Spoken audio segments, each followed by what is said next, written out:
الحمد للہ رب العالمین والعاقبۃ للمتقین والصلاة والسلام علی رسول النبی الکریم اما بعد فاعوذ باللہ من الشیطان الرجیم بسم اللہ الرحمن الرحیم قل ربی زدنی علما صدق اللہ العظیم اللہم رب اشرح لی صدری ویسر لی امری واحلل عقدۃ من لسانی یفقهوا قولی ربی زدنی علما ربی زدنی علما ربی زدنی علما اللهم صل على محمد النبي الأمي وأزواجه أمهات المؤمنين وذريته وآل بيته كما صليت على آل إبراهيم إنك حميد مجيد اللهم صل على محمد النبي الأمي وعلى آله وصحبه وبارك وسلم.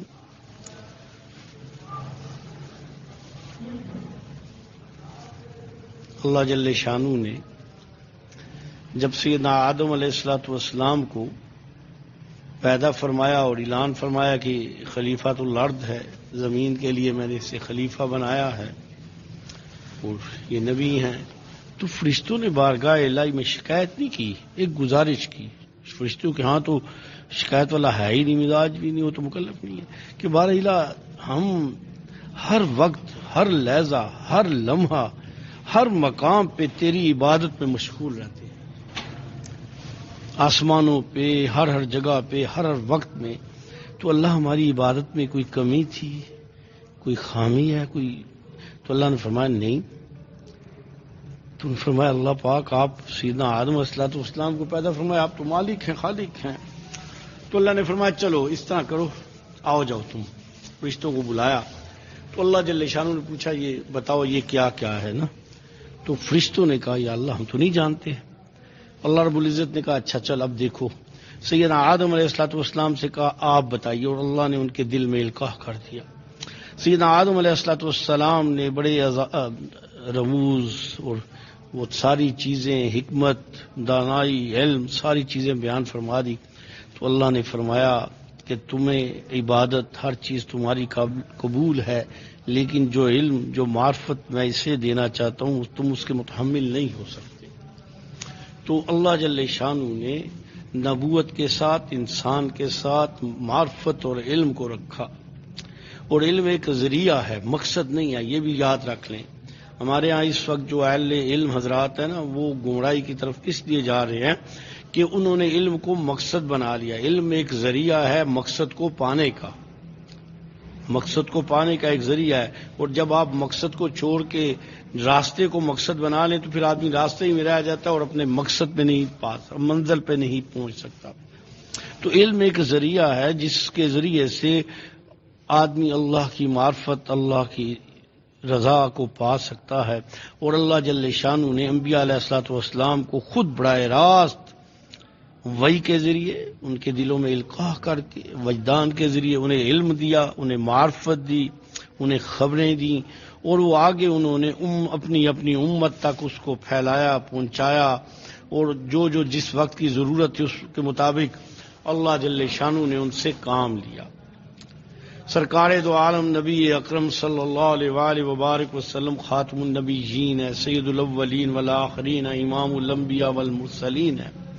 تو نبی صلی اللہ علیہ وسلم کی ایک حدیث ہے، آپ نے فرمایا اللہ جل شانہ نے انبیاء کی جو دعائیں ہوتی ہیں وہ قبول فرماتے ہیں، اور کبھی کبھی اللہ پاک اس دعا کو روک بھی لیتے ہیں، کچھ عرصے بعد قبول فرماتے ہیں، اور کبھی ایسا بھی ہوتا ہے کہ اللہ اس کو قبول نہیں فرماتے، اس لیے کہ دعا ایک درخواست ہے بارگاہ الہی میں، حکم نہیں ہے.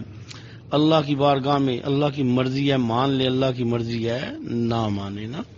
تو فرماتے ہیں کہ اللہ رب العزت نے ہر نبی سے یہ کہا کہ ایک دعا ایسی جو تو کرے گا میں ضرور بالضرور وہ دعا ضرور قبول کروں گا.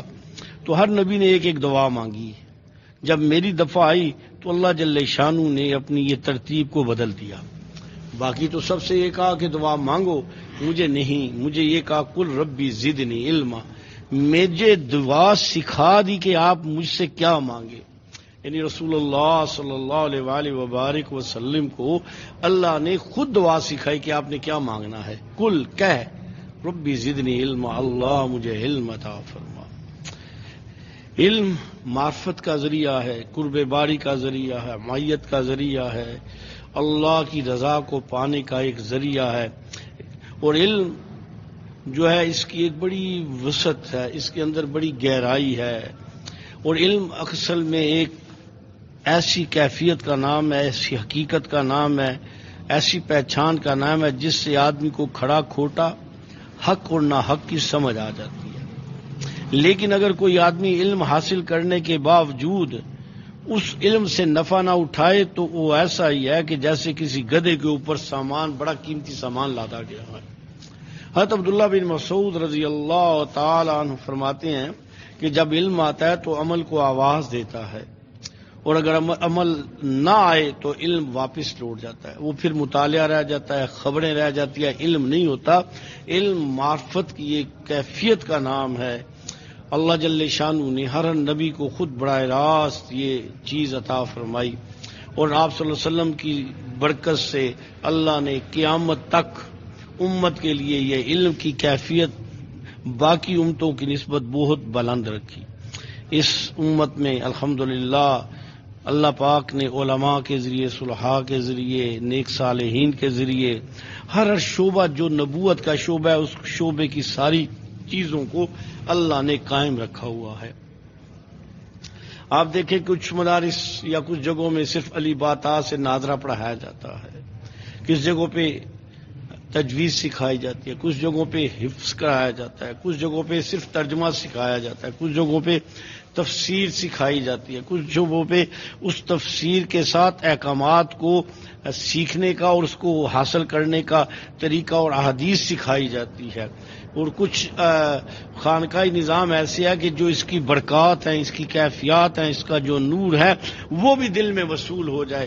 تو اسی طرح ہی پھر اس کی حفاظت کے لیے اللہ نے مجاہدین کو کہ وہ دین کی اور دینداروں کی اور ملک کی حفاظت کرنے کے لیے اپنی جانیں لگا دیتے ہیں، اور کچھ لوگوں کو اللہ پاک نے خدمت خلق میں لگا دیا ہوتا ہے، جو لوگوں کی معاونت، لوگوں کی مدد، ان کے ساتھ ہر قسم کی۔ تو یہ سارے کے سارے ایسا ہی ہے جیسے ایک باغ ہے، اور اس باغ میں ہر بندے کا اپنا کام ہے۔ ایک بندہ زمین کھودتا ہے، دوسرا اس میں بیج لگاتا ہے، تیسرا اس میں پھر پانی ڈالتا ہے، چوتھا اس میں آنے والی جو فصل ہے اس کی حفاظت کرتا ہے، کیڑے نہ کھا جائیں، جانور نہ کھا جائے، کوئی اس کو اور بھی کوئی بیماری نہ لگ جائے، کبھی زیادہ ٹھنڈ کی وجہ سے، کوڑے کی وجہ سے جل نہ جائے۔ اسی طرح جب اس پہ اور بڑا ہوتا ہے اس کی اور حفاظت کی، جانور نہ کھائیں، جب اس پہ پھل لگتا ہے تو چڑیاں اور یہ پرندے نہ کھا جائیں، تو اس کی حفاظت آخری وقت تک چلتے یہ جب تک وہ پھل اترتا ہے اس وقت تک یہ کام چلتا رہتا ہے، اور جب پھل اتر جاتا ہے تو نئے سرے سے پھر وہ ایک ترتیب چل جاتی ہے۔ تو یہ جو نا علم، عمل، اعمال، یہ سارے اسی ہی کا حصہ ہیں۔ دیکھیں جی، ایک آدمی زمین میں بیج لگانا ہی نہیں جانتا تو کیا لگائے گا؟ اسے پتہ ہی نہیں ہے، بیج کی پہچان ہی نہیں ہے، اور اسے موسم کا بھی نہیں پتا کہ کس موسم میں کون سا پھل لگتا ہے۔ ہر موسم کا اپنا پھل ہوتا ہے، دوسرے موسم میں نہیں لگتا، اور ہر زمین پہ بھی ہر پھل نہیں لگتا۔ بعض زمینیں گرم علاقے کی ہوتی ہیں، بعض سرد کی ہوتی ہیں، بعض خشک ہوتی ہیں، بعض تر ہوتی ہیں، بعض پانی والی ہوتی ہیں جن میں بہت پانی ہوتا ہے، دریاؤں کا، نہروں کا، جہاں چاول وغیرہ لگتے ہیں، دوسری چیزیں لگتی ہیں۔ تو یہ بھی علم اس کے ساتھ ہے۔ اسی طرح دین کی ترتیب کا بھی علم سیکھے بغیر آدمی دین پہ چلنا اس کے لیے محال، مشکل اور بعض دفعہ ناممکن ہے۔ ایسا ماحول چاہیے، ایسے لوگ چاہیے کہ جو اس کو سکھائیں، پڑھائیں اور اس کے ساتھ اس کی تربیت کریں۔ جیسے ایک مثال دیتا ہوں نا، ہم جب چھوٹے تھے نا تو محلے میں بوڑھی بیبیاں قرآن مجید پڑھا دیا کرتی تھیں اور لوگ پڑھ لیا کرتے تھے، تو ان کو اللہ قبول فرما لے، ان کی بڑی محنت تھی، لیکن ان بیچاروں کو تجوید نہیں آتی تھی، مخرج نہیں آتے تھے۔ وہ جب وہی بچے بڑے ہو جاتے ہیں تو جب پڑھتے ہیں، قاری کے پاس جاتے ہیں، وہ کہتا ہے آپ نے تو غلط پڑھ رہے ہیں، اور آپ اتنے 40 سالوں سے ہی غلط پڑھ رہے ہیں۔ وہ بیچارہ مایوس ہو جاتا ہے، میری نمازیں خراب نہیں ہوئی، نمازیں تو ابھی سیکھ سکتا ہے، تو کوئی 60 سال کا ہو تو بھی سیکھ سکتا ہے، ایسا تو مشکل نہیں ہے۔ لیکن بات ہے نا، تو اگر اس بچے کو شروع سے ہی اسے ایسے بندے کے پاس، قاری کے پاس، الحمدللہ اب تو عورتوں میں یہ اتنا کام اچھا ہو گیا ہے تجوید کا کہ میں کہتا ہوں کہ اگر یہ پوزیشن اور یہ صورتحال رہی تو امید ہے کہ مردوں کو کراس کر دیں گے۔ جو صورتحال الحمدللہ اب تو مجھے واسطہ ہے کہ ہم اس سے ٹچ ہیں، ہم دیکھ بھی رہے ہیں، تو وہ اتنا الفاظ کی ادائیگی، الف با، یہ پہچان کون سکھاتا ہے؟ یہ الف ہے، یہ با ہے، تا ہے، سا ہے، اور یہ کس طرح ادا کرنا ہے، کس مخرج کے ساتھ ادا کرنا ہے، کس پہ کس طرح ٹھہرنا ہے، کس طرح کرنا ہے. تو یہ جب پڑھے گا تو قرآن مجید پڑھے گا نا صحیح. اگر یہ سیکھے گا نہیں تو قرآن مجید تو پھر ایسے ہی پڑھے گا. بعض دفعہ زبر کی بجائے پیش انمتا کی بجائے انمتو کہہ دے گا، اور کسی طرح زیر کو زبر بنا دے گا، اور کسی جگہ پیش کو زبر بنا دے گا، تو وہ تو ترجمہ بھی بدل جائے گا. اور اس کی وہ جب ترجمہ بدلے گا تو اس کے ساری مفہوم ترتیب بھی بدل گئی ہے. تو یہ جیسے یہ علم ہے نا، اسی طرح اس کو آگے لے کے جاتے چلیں. آپ آگے لے کے چلیں تو آپ کو پتہ چلے گا کہ علم ایک ضرورت ہے اور ایک رستہ ہے مقصد کی طرف. صرف ایک بندہ اچھا مخرج سیکھ لے، آواز بھی بڑی خوبصورت ہے، اور اس کو وہ قرآن مجید کی تلاوت ہی نہ کرے تو اس نے تو گھاٹے والا سودا کیا. ٹھیک ہے اس نے سیکھا، اس کو اللہ اجر دے گا، لیکن تو سیکھا اس لیے کہ تلاوت کرے گا یا لوگوں کو سکھائے گا.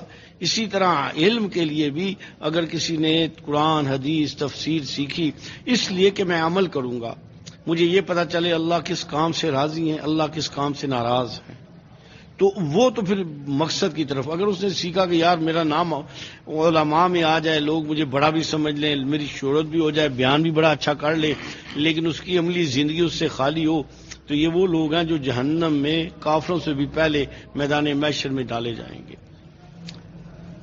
ایک وقت میں ایک بادشاہ تھا. پہلے زمانے میں بادشاہ مدارس چلاتے تھے، جتنے مدرسے تھے بادشاہ چلایا کرتے تھے، تو سارے خرچے ہوتے تھے. تو ایک بادشاہ تھا، اس مدرسہ تھا بہت بڑا عالی شان مدرسہ، 5ویں صدی ہجری کی بات ہے. بادشاہ اچھا نیک آدمی تھا. تو ایک دن اس نے بیس بدلا اور مدرسے میں آ کے بیٹھ گیا نا. تو بچے تھے، کچھ کھیل رہے تھے، کود رہے تھے ادھر ادھر. تو اس نے ایک بچے سے پوچھا بھئی تمہارا کیا نام ہے؟ اس نے نام بتایا. تمہارے ابا کون ہے؟ اس نے کہا میرے والد صاحب جو ہے نا سلطنت میں مشیر ہیں، وزیر ہیں، یا کسی عہدے پہ ہیں، کوئی کہ یہ کرتے ہیں کاروبار، یعنی مختلف ہی ہیں. تو بیٹے آپ کیا کرتے ہو؟ میں پڑھتا ہوں. کیوں پڑھتے ہو؟ بادشاہ نے سوال کیا کیوں پڑھتے ہو؟ تو اس نے جواب دیا کہ بھئی اس لیے پڑھتے ہیں کہ ہم جب یہ پڑھ لیں گے تو ہمیں نوکری اچھی مل جائے گی، ہم بادشاہ کے دربار میں اچھے عہدوں پہ آ جائیں گے. ان پڑھ آدمیوں کو نہیں رکھا جاتا، اس زمانے میں تو یہی علم تھا نا، دوسرا علم تو نہیں تھا. تو ہمیں وہ اس علم کی وجہ سے نوکری مل جائے گی، ہماری شہرت ہو جائے گی، ہماری عزت بن جائے گی معاشرے میں. بادشاہ بڑا پریشان ہوا. 1 2 3 جس بچے سے پوچھتا جائے یہی جواب دیتا ہے. بادشاہ بڑا پریشان مایوس سی کے عالم میں چل رہا تھا. تو اس نے دیکھا ایک بچہ ذرا علیحدہ بیٹھا ہے، وہ بڑا وہ مختلف ہے اور بڑا ایک خاص. اس نے جا کے بچے کو سلام کیا، بچے نے جواب دیا. تو اس کو کہتا ہے بیٹے آپ باقی ایسے کھیل رہے ہیں، کود رہے ہیں، اور آپ تو یہاں بڑے اس سے بیٹھے ہو، اور آپ کیا کرتے ہو؟ اس نے کہا کہ میں یہاں پڑھتا ہوں، علم حاصل کرتا ہوں. تو اس نے کہا بھی باقی بھی ہیں تو لیکن آپ علم حاصل کرو گے تو کیا ہوگا، کیا فائدہ ہوگا آپ کو علم کا؟ جب بادشاہ نے یہ بات کی تو اس بچے نے، چھوٹا سا بچہ، عمر بچہ، اس نے سر ایسے اٹھا کے بادشاہ کے چہرے کی طرف بڑے غور سے دیکھ کے پھر اپنے چہرے کو آسمان کی طرف اٹھا کے کہتا ہے شخص تو نے مجھ سے پوچھا ہے کیوں پڑھتے ہو؟ میں اس کی معرفت کے لیے پڑھ رہا ہوں جس نے کائنات پیدا کی ہے. میں اس کے حکم جاننے کے لیے پڑھ رہا ہوں کہ جو کیا چاہتا ہے، اس کی رضا کس میں ہے. میں اس بات سے بچنا چاہتا ہوں جس سے وہ ناراض ہو جائے. میں اس لیے یہاں آیا ہوں کہ میں اس کا بندہ بن جاؤں، اس کا فرما بردار بن جاؤں، اور جو انسانیت میں مجھے بوجھ دیا گیا میں اس کو اٹھانے والا بن جاؤں، اور اس کی معرفت کو، اس کے حکموں کو پورا کرنے والا بن جاؤں. جب اس بچے نے یہ جواب دیا تو بادشاہ بیٹھا تھا ایک دم کھڑا ہو گیا اور عجیب جلال تھا. اس نے کہا بچے میں بادشاہ وقت ہوں، اور جب میں سارا کچھ پھر آیا تھا تو میں ارادہ کر لیا تھا کہ سب سے پہلے دربار میں جا کے اس مدرسے کو گرانے کا اعلان کر دوں گا کہ یہاں تو میں انسان پال ہی نہیں رہا ہوں، جانور پل رہے ہیں، یہ سودا ہو رہا ہے، یہ کون سا دین ہے؟ میں سارا اتنا پیسہ یہاں لگا دیا اور تو یہ. لیکن ہے بچے تیری باتیں سن کے میرا دل ٹھنڈا ہو گیا کہ میرا پیسہ، میرا وقت ضائع نہیں گیا. اب یہ مدرسہ قائم رہے گا، ہمیشہ رہے گا، اور اس کا اللہ تجھے اجر دے گا. وہ بچہ کون تھا 5ویں صدی کا؟ وہ امام غزالی رحمۃ اللہ علیہ تھے. جن کی بنیادیں اچھی ہوتی ہیں ان کے انتہا بھی اچھی ہوتی ہیں. جن کی ڈالی جاتی ہے نا بنیاد، وہ ٹیڑھی میڑھی ہونا تو چھت بھی ٹیڑھا ہوتا ہے اور بلڈنگ بھی ٹیڑھی ہوتی ہے. اگر اینٹیں ٹیڑھی لگائی جائے تو چھت سیدھا نہیں ہو سکتا. گندا بیج ڈالا جائے تو اس درخت پہ پھل نہیں آیا کرتا، آئے تو سڑا ہوا پھل آتا ہے. علم اللہ کی معرفت کے لیے، اللہ کے قرب کے لیے، اللہ کے حکموں کو جاننے کے لیے رسول اللہ صلی اللہ علیہ وسلم کی وراثت ہے علم، نبوت کی وراثت ہے علم، وحی الہی سے اس کا تعلق ہے. قرآن سب سے بڑا علم کا خزانہ ہے. حدیث نبوی علیہ الصلوۃ والسلام علم کا سمندروں سے بھی گہرا علم ہے. ہمارے فقہا اللہ ان کی قبروں کو منور کرے، اللہ ان کے درجات بلند فرمائے، خصوصاً امام حنیفہ رحمۃ اللہ علیہ، ان کی جماعت جنہوں نے اتنی محنت کی ہے کہ 1400 سال آج ہو گئے ہیں، اور انشاءاللہ قیامت تک ان بندوں کی محنت کی بدولت کسی کو آج مشکل پیش نہیں آتی. کچھ تھوڑے سے اضافے کمی بیشی ہے، لیکن ان لوگوں نے مسائل کے حل نکال دیے قرآن سے، حدیث سے اور ترتیب کے اعتبار سے. تو بھئی علم حاصل کرنا سب کی ذمہ داری ہے. ایک بات. دوسری بات فقہی اعتبار سے سنیں، جو فرض عمل ہے نا ان کا علم حاصل کرنا فرض ہے. نماز فرض ہے. حج پہ آپ نے جانا ہے تو علم حاصل کر کے جائیں گے. میں نے تو اپنی آنکھوں سے دیکھا ہے، احرام پہنا ہوا اور جوتیاں بھی پہنی ہوئی اور جرابیں بھی پہنی اور سر پہ ٹوپی بھی ہے، وہ سیکھ کے نہیں آیا تھا. طواف کر رہا ہے اور طواف کرتے ہوئے اسے پتہ ہی نہیں، الٹا طواف لوگوں کو طواف کرا رہا ہے. اور جو طواف کرا رہے ہوتے ہیں نا، لوگوں کو اونچا بولتے ہیں لوگ ان کے پیچھے، تو انہوں نے الٹے پاؤں چل رہے ہوتے ہیں کمر کی بھائی. بھائی طواف تو الٹا چلا ہی نہیں جاتا، لوگوں کو طواف کرا رہا ہے، اس کا اپنا طواف ہو نہیں رہا. اسی طرح ہی احرام پہنا ہے، عورتوں اور مردوں نے حجر اسود کو بوسہ دے رہے ہیں، بیت اللہ سے چمٹتے ہیں، ان کو خوشبو لگ گئی تو ان پہ دم واجب ہو جاتا ہے. اس کی عقل ہی نہیں ہے، سیکھا ہی نہیں ہے. اسی طرح خوشبو لگا لیتے ہیں. اور اسی طرح اور مسائل. روزے ہیں، روزہ اتنی محنت سے رکھا اور یہ پتہ نہیں کہ روزہ کس بات سے ٹوٹ جاتا ہے. زکوٰۃ ہے، زکوٰۃ دیتے ہیں اور زکوٰۃ کے مسائل ہی نہیں آتے. کتنے لوگ ایسے ہیں جو مسجدوں میں زکوٰۃ دیتے ہیں، مسجدوں کی تعمیر میں وہ زکوٰۃ لگتی ہی نہیں، ہوتی ہی نہیں. مسجد کی تعمیر میں زکوٰۃ صدقات نہیں لگتی، خالص پیدا ہے. اور ویسے بھی زکوٰۃ جو ہے مدرسے کی تعمیر پہ بھی نہیں لگ سکتی، مدرسے کی خریداری پہ بھی نہیں لگ. زکوٰۃ کے لیے ملکیت شرط ہے، مالک بنایا جاتا ہے. ایک آدمی مر گیا نا، کوئی غریب تھا، تو اس کا کفن اگر آپ زکوٰۃ کے پیسے سے خریدیں گے تو زکوٰۃ ادا نہیں ہوگی، کیونکہ وہ اس کو آپ نے مالک بنایا ہی نہیں، وہ تو مر چکا ہے. اس کو یا تو اس کے بچوں کو دیا جائے گا وہ کر دیں، یا آپ اللہ کے لیے کر دیں تو اللہ ہو جائے. تو زکوٰۃ اسی طرح جو یہ جب تک علم نہیں ہے تو کیسے کرے گا؟ پھر یہ بھی نہیں پتا زکوٰۃ دینی کتنی ہے، کس طرح دینی ہے. لوگ ایسے ہیلے بہانے کرتے ہیں. میرے پاس وقت نہیں ہے، میں آپ کو سناؤں تو میں حیران ہو جاتا ہوں. رواجوں پہ، شادیوں پہ، دکھاوے پہ، منگنیوں پہ، فضولیات پہ، پھرنے پہ، ناران کاغان سوات، ادھر اتنے لاکھوں روپے لگتے ہیں. زکوٰۃ صدقات کی بات آتی ہے تو کھوٹتے ہیں کس جگہ سے بچ جائیں، کسی طرح زکوٰۃ نہ دینی پڑ جائے. یہ تو حالت ہے لوگوں کی. اور پھر اللہ برکت اٹھا لیتا ہے، اللہ نفع اٹھا لیتا ہے، وہی چیز وبال بن جاتی ہے اور عذاب بن جاتی ہے. یعنی یہ تو ایسی ہیں کہ ہم نے تو لوگوں کے مسائل سن سن کے پریشان ہو جاتے ہیں کہ لوگ بھئی سیکھے بغیر کیسے ہو سکتا ہے. آپ ڈکشنری کھول کے تو اپنی دوائیاں تو کبھی نہیں لکھ سکتے. آپ جہاز میں کہ جی میں پائلٹ بن کے جہاز چلا لوں گا تو نہیں چلا سکتے.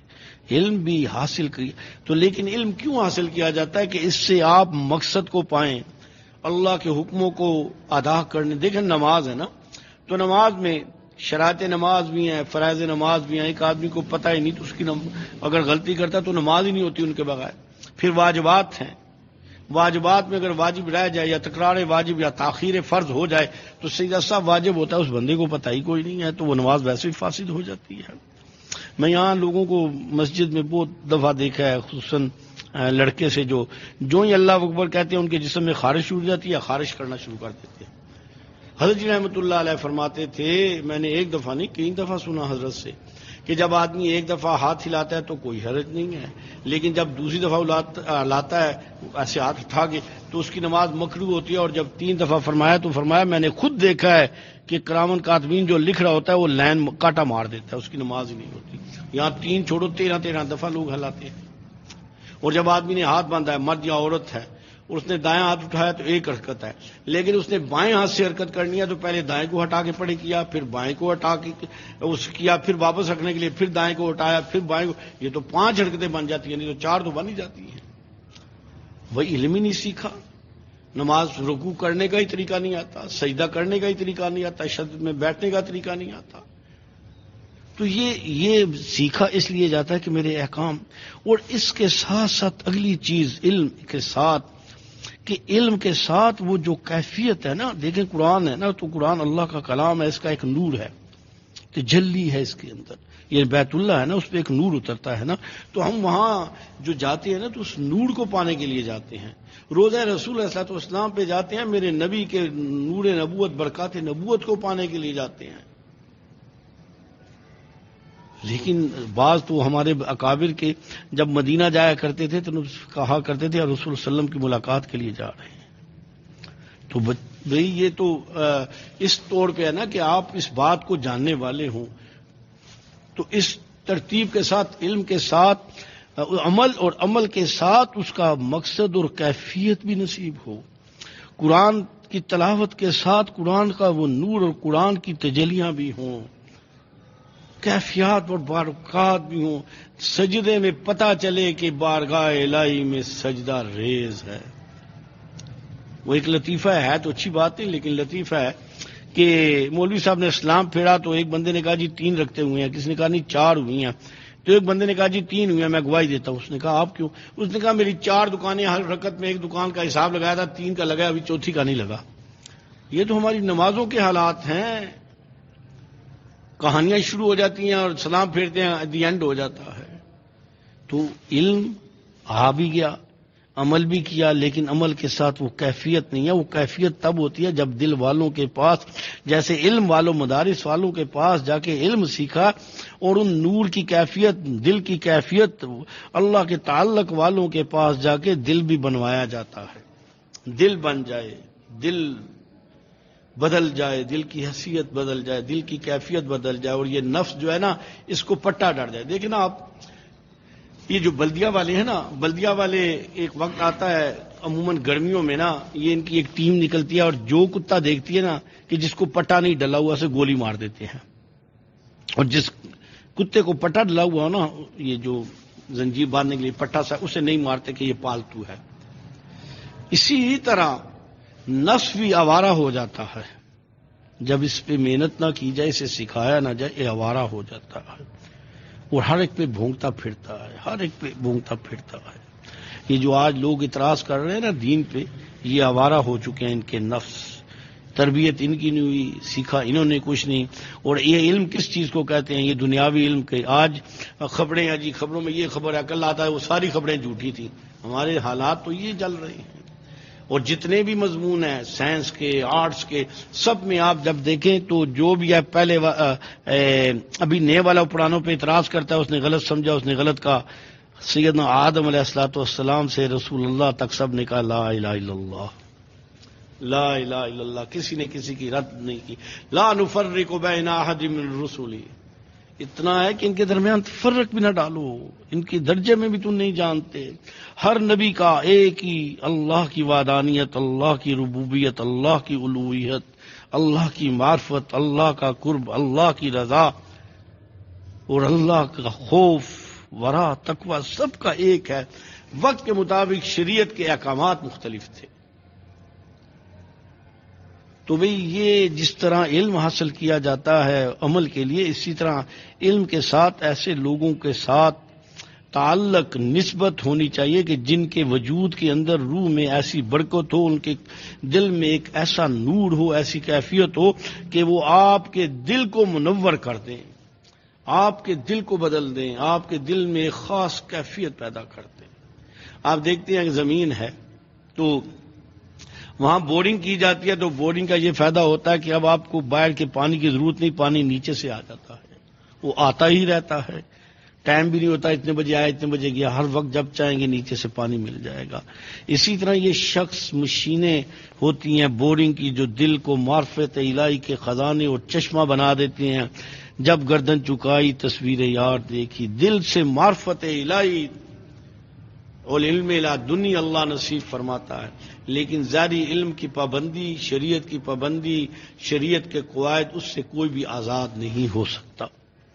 تو بھئی گزارش ہے علم کے ساتھ ساتھ ایسے حضرات کی مجالس کہ جو علم کے اس کیفیت اور مقصد کو رسول اللہ صلی اللہ علیہ وآلہ وبارک وسلم کے پاس جب صحابہ تشریف لائے کچھ نہیں جانتے تھے، لیکن سب سے پہلے وہ صحابی بنے، نمازیں بعد میں سیکھی، جہاد بعد میں کیے، حج بعد میں کیے، زکوٰۃ بعد میں دی، لیکن صحابی پہلے بنے وہ صحبت کی وجہ سے۔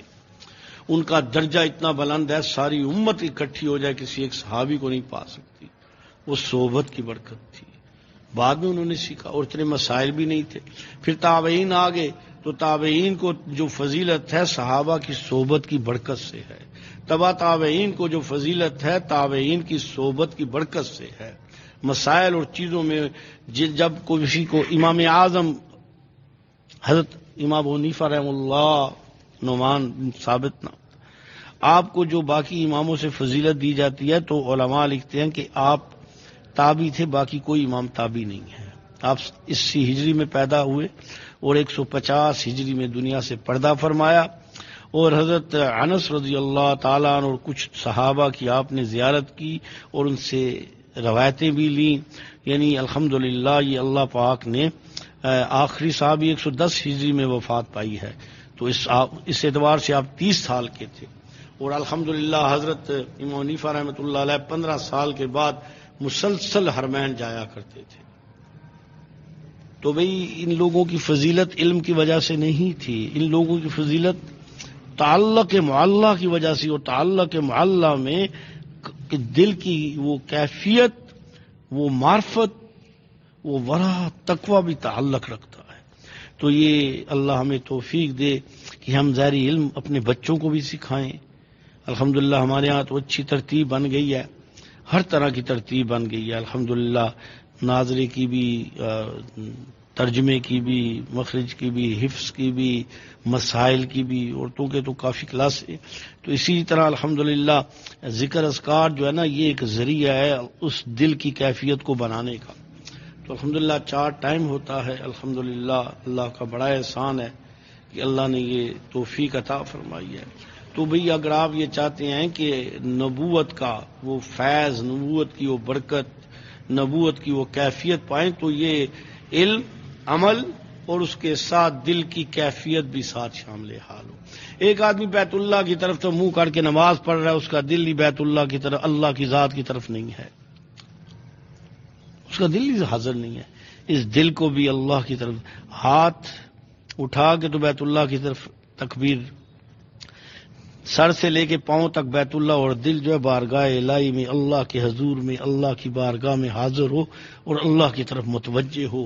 یہ کیفیت جو ہے نا یہ اللہ اللہ کرنے والوں سے نصیب ہوتی ہے۔ اللہ پاک ہمیں اس کی توفیق عطا فرمائے۔ چلیں جی۔